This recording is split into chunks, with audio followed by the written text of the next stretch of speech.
Кешіріңіздер, бір нәрсе ғана бар бұл жерде айтатын. Біз мына орталықта жаңа айттық қой, жігітке қыз тауып береміз деп. Біз қызға қамқоршылық функцияны атқарамыз. Қамқоршы деген бар ғой. Қай қыздың іштеріңізде қамқоршысы бар? Қол көтеріңіздерші. Қамқоршысы бар. Сізге мысалға жігітпен танысасыз, бірден сіз жігітіңізді көріп береді. Әкеңіз, ағаңыз бар ма ондай? Бар я ондай? Жігітпен қазір жігітіңіз бар ма? Сонымен танысты я біреулер? Танысты. Сосын солар сөйлесіп жүр сонымен. Солар сізге көмектесу керек қой, жігіттің жақсы жаманын біліп беру үшін. Сіз өзіңіз жалғыз өзіңіз оны анықтай алмайсыз, кешіріңіз. Кешіріңіздер. Қазір маған мысалға деген, мен бір қызға баратын болсам, іштеріңізде біреуге, маған рөлді айтыңыздар, қандай рөл ойнап беру, мен сондай жігіттің рөлін ойнап беремін сіздерге.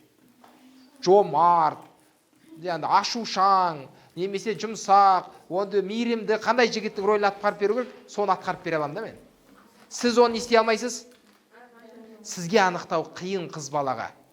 Сіз не қалай сезесіз соның сондай екен? Интуиция арқылы. Чутье. Не так подсказывает, что он хороший человек. Бар осы. Бірақ сіз обосновать етіп бере алмайсыз. Мүмкін айтуыңыз мүмкін, өткен жол мен ауырып қалған кезде мен дәрі алып келген. Ана жол мен түнді жалғыз жібермей бодезге дейін шығарып салған. Ол өз үшін істеп жүр ғой бәрін. Өз үшін істеп жүр дейді. Ақысын төлеп жатыр ғой бірдеңенің. Түсіндіре алдым ба? Мақсатын білмеймін. Енді қараңыздар, мен сіздерге бір өткен жол мен мынадай бір ролик көрдім. Да, кешіріңіздер. Біз енді отбасылық нәрсемен айналысқасын түрлі отбасылық тақырыптарда көреміз ғой. Мынадай бір ролик көрдім, шетелдің ролигі. Досының үйіне келеді. Жігіт досының үйіне келеді да? Үйіне келіп тарсылдатады. Кім көрді? Сөйтіп әйел ашады. Қалай ашады?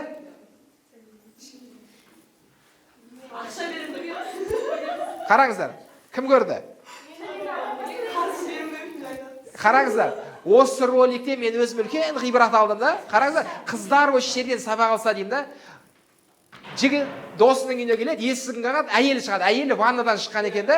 Ваннадан андай ванный орамалмен оралған екен да былай. Сосын айтады, досым қайда, ол ваннада жуынып жатыр дейді. Күйеуі. Мен соны көруім керек, мен асығыспын дейме, сондай дейді. Сосын айтады, сен өте әдемі болып тұр екенсің, комплимент айтады ана жерге. Досының әйелін айтады ғой жігіт. Ананы бір былай айтқанда, сіздің бір сұлу тәніңізге бір көз жүгіртсек бола ма дейді ғой. Енді жындысың ба дейді ғой енді. 200 мың теңге берем дейді мысалға. Рас па дейді. Енді күмәні ақшаны алып шығады да, есептеп қолына ұстатады ғой. Ана алады да орамалды ашады. Ашады да бірден жаба қалады. Содан кейін қараңыздар. Сөйтіп алады, сосын айтады, что-то мен дұрыс көремін, дұрыстап көрсетші дейді ғой. Асты үстін дұрыстап көріп алайын дейді. Сөйтіп ананы тағы 200 берем дейді ғой. Сөйтіп 200 мыңды есептейді. Қолына ұстатқан кезде аны ашады да, берде ашардан біріміш көріп алып, күйеуге жатқан жоқ па деп, ваннадан. Сөйтіп ашады да, сосын анау үшін жақсы, рахмет деп кетеді. Сол күйеу бір айтады, күйеуіңе сәлем айт, мен келді деп міндетті түрде айтасың ғой дейді, дейді. Сосын күйеу ваннадан шыққаннан кейін айтады ғой. Қанша ақша берді? Бас аяғы? 400. Шыққан айтады, сенің досың келіп кетті, сен душта болсын, асығыс күтпей кетіп қалды дейді. Айтпашы, қарызы 400 мыңдан кейін әкеліп тастау керек еді ғой дейді. Ал әйел не істейді жерде? Төбе шашы тік тұрып, төбесінен былай айтқан тас түскендей болады ғой жерде. Қараңыздар, жігітті ақша төледі ма? Еңіз енді, қыздың түсінігінде. Ол әйелге төлеген жоқ та. Сол үшін жігіттің сізге жұмсап жатқан ақша сізге жұмсап жатыр деп ойламаңыз, ондай ойдан аулақ болыңыз. Өз үшін істеп жатыр, өзіне төлеп жатыр оның бәрін. Сізге пайдасы жоқ дегенім оның. Екіншіден, оның денесін көру үшін не істеді ол? Жоқ, ақша төледі ғой. Енді төлеген не болды ғой? Өйткені ол қымбат та. Сол үшін біз де өзіміздің бағамызды білмей жүрміз ғой, негізі шын мәнінде. Ол тегін көрсетіп жүрміз ғой біраз адамға көшеде. Бар ма ондай нәрсе? Түсіндіре алдым ба? Сондықтан бағанағы сіздер мына сұраққа келе жатырмын да, мен кешіріңіздер. Неге жігіттер ашық киінген қыздарды жақсы көреді, соның қасында жүреді? Өйткені ол өзінің мақсатына жетуге не істейді? Жеңілірек те мен. Көрініп тұр, киімінен көрінеді. Ал енді өзінің қызына не істейді? Неге ашық киінесің, жабық киін деген сияқты. Өйткені басқа жігіт қарамау керек. Ана қыздар өйткені уақыт өткізетін қыздар, мынау өзінің өмірлік жары. Түсіндіре алдым ба? Яғни жігіттерде мынадай түсінік бар, сіздерге ауыр тиюі мүмкін. Жабық кәмпит жейсің ба, қағазбен оралған, жоқ әлде ашық кәмпит жейсің ба? Болады ашық, тысы жоқ кәмпит. Немесе шоколад бар да, қағаз жыртылған, бірақ желінбеген. Соны аласың ба, жоқ бүтін ашылмаған аласың ба, жоқ әлде сыртынан мүлдем тысы жоқ аласың ба? Түсіндіре алдым ба? Яғни сіздің неғұрлым негізгі денеңіздің бөлігі жабық болған сайын, жігіттің алдында не болады? Ол сізге жақындамауы мүмкін. Қараңыз, сізбен ешкім сөйлеспейді, сіз өзіңіз жаңа байсалды, ешкім жақындатпайсыз. Сізге ешкім сөйлеспейді, ал сырттан қыздар ойлауы мүмкін, анау ма бәленше? Ол андай деп алты әріпті айтуы мүмкін. Тежегіш деп айтуы мүмкін. Оған жігіт жоламайды деп. Бірақ оны талай жігіттер сыртынан томпышып жүрген, ананы алуым керек мен негізде. Заочный оған план құрып қойған да оған. Түсіндіре алдым ба? Сонымен неге жігіттер ашық-шашықты қасына жолап, көбінесе соның айналысында. Бір қызығы мынадай ғой, бір ашық қызды көрдік қой біз. Кеп аха деп сөйлестік, о қалайсыз деп сөйлестік. Сосын қыз кеткеннен білесіз бе не айтылады ол қыз туралы? Неше түрлі терминдер кетеді ана қыз туралы. Ең ішіндегі енді жеңілдеу коробадан бастайды, сосын әрі кете береді ғой. Ана қыз бірақ білмейді ғой байғысы анадай сөз айтып жатқан ол туралы. Біз сондай жігіттерміз, біз сондаймыз да. Айтады ғой негізі, жігіттер әйелдерден өткенін сол сөз бар. Енді бағанағыдай нәрселер ғой. Жаңа айтты ғой, қыз бала егерде жігітпенен болатыны болып қойса да, немесе бірдеңе болатын болса арасында, немесе қыдырып келсе, оны тек подружкасын айтады.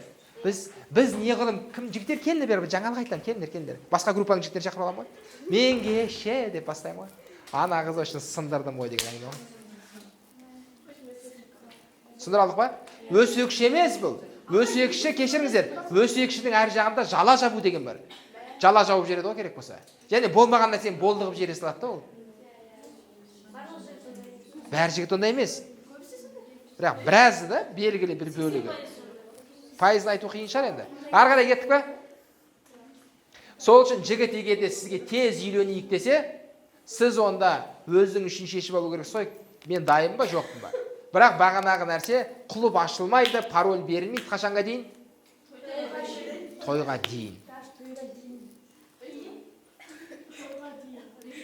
Той біткеннен кейін ғана ғой. Фата шешіледі. Негізі кешіріңіздер. Фата бар ғой, фата. Оның өзінің ақ фата киеді ғой. Қазір мысалы тойда қыз бала ақ көйлек кимесе проблема болмады. Катастрофа, ол білмеймін енді. Ақ фатаның өзінің белгісі мен аппақ қардай болып келдім деген сөз ғой. Бізде іші көмір болса да бәрі киеді оны қазір.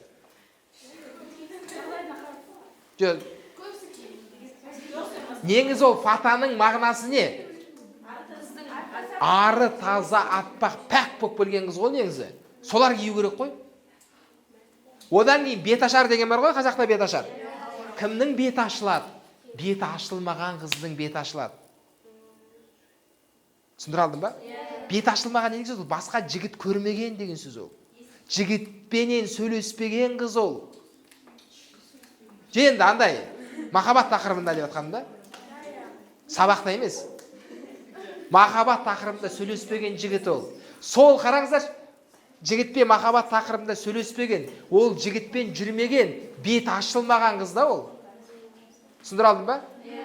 Бізде қазір енді кім көріп бәрінің беті ашылып жатыр ғой. Әр жағы Құдай біледі не болған оның тарихында. Бар ма осы нәрсе? Жоқ. Тойда деймін, тойда. Жақсы? Кеттік бар қарай. Сонымен жас арақты айттық, неге үміт сыйлайтын айттық, жақын қарым қатар мінезіңді өзгерт деп айтты ғой. жаңағы сіздің сұрағыңыз, неге жігіт сізге мінезіңді өзі? Өйткені сіздің мінезіңіз оған ұнамай тұр. Мысалға, ол енді теорияда ғой ол. Ол мысалы бағанағы жігітте мынадай проблема бар. Кешіріңіздер, жігітте мынадай бір ой бар. Егер мені жақсы көрсе, бәріне көнеді деген. Деп ойлайды, бірақ ондай емес.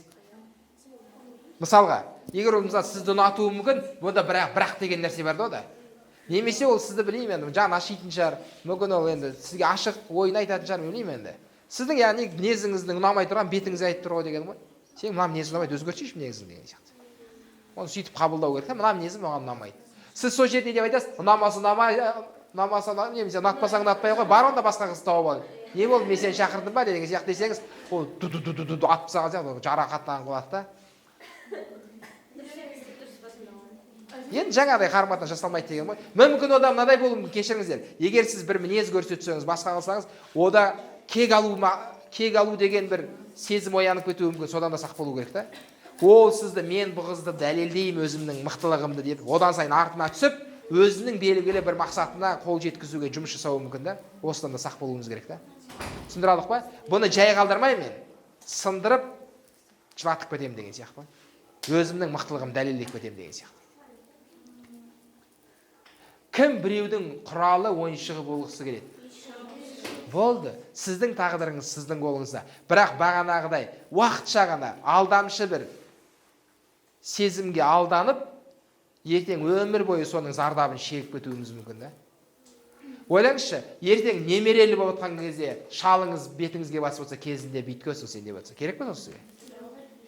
Одан кейін біреу былай деп ойлауы мүмкін. Бұл енді бала дүниеге келгенге дейін, үйленгенге дейін бір-екі айда ұмытылады, ұмытылмайды ол нәрсе. Түсіндіріп ба? Мысалға олар сұрайды ғой, саған қандай жігіттердің айтып сөйлесіп бастаған кезде айту керек. Соны айтқан дұрыс па, әлде айтпай қойған дұрыс па? Жігітіңізге ме, жалпы жігіттерге ме? Танысып жатқан адамға. Жігіттің сұрасыда не делать? Мысалға бір адаммен бір баламен сөйлесесің ғой, енді сөйлесіп танысып бастаған кезде ол саған сұрақ қойса, саған қандай жігіттердің айтып дегенсің. Соны жауап берген дұрыс па, әлде жауап бермей қойған дұрыс па? Жаңа сәтте сол кез келген рөлді ойнап бере алады деген сияқты. Жақсы жігіт болып та жаман жігіт. Сіз, мысалы, менің ойым, өз сұрап тұрғаннан кейін айтсаңыз болады деп ойлаймын. Сөйлесіп жүрген, сөйлессеңіз, ол былай сөйлесесіз ба, жоқ группалас шығару, мысалға деймін, өзіңіздің көп айтпай-ақ қойыңыз, сабырлы, ақылы бір нереальный әңгіме. Шын мәнінде өзіңіз үшін бір-екі-үш, егер ол сұрақ сізге жиі қоятын болса, дайындап қойыңыз өзіңіз шаблонды. Маған мынадай жігіттерін айт. Болды. Немесе жігіттің бойындағы мынадай сипаттарын айт. Сосын ол қайтадан сол сипаттар өзі келіп қоймай ма? Бірақ сен ұнайсың деген әңгіме емес. Иә, мысалы, жігіт ұнады деген соң, ол өзін соған қарай өзгерте бастаса. Жақсы ол өзгерте бастаса, бірақ сіз оны танисыз, сіз шешесіз ғой дегенім ғой. Содан соң өзгерткеннен соң қайтадан шығып кетпей ма ол? Біз мына нәрсені кешіріңіздер, мына нәрсені ұмытпайықшы. Мына нәрсе біз үшін білейін бір не болса. Біз тойға дейін бәріміз актермыз. Жүргенов атындағы өнер академиясын оқымаған актермыз біз. Дипломсыз актермыз бәріміз. Сіздер де, біздер де. Келісесіздер ме соған? Болды. Бар ма майысатыныз? Деп қаласың, мысалға деймін. Біз де сондаймыз. Біз жаман нәрсе, және бұл кешіріңіздер, мен қазір актер болуым керек, ал бір репетиция жасап жүрейік деп жасамайсыз соны. Бұл өз табиғи, адамның табиғатында, болмысында бар нәрсе. Сондай ма? Анау жаңағы жеті атаңызға көрсетпеген ерекше бір көркем мінез көрсетіп жібересіз ғой жігітке. Иә деп айтып, анаңыздың алдында айтып ұялмағансыз, атаңыздың алдында ұялмағансыз деймін айтып. Ана жігіттің алдында өзіңіз танымай қаласыз да.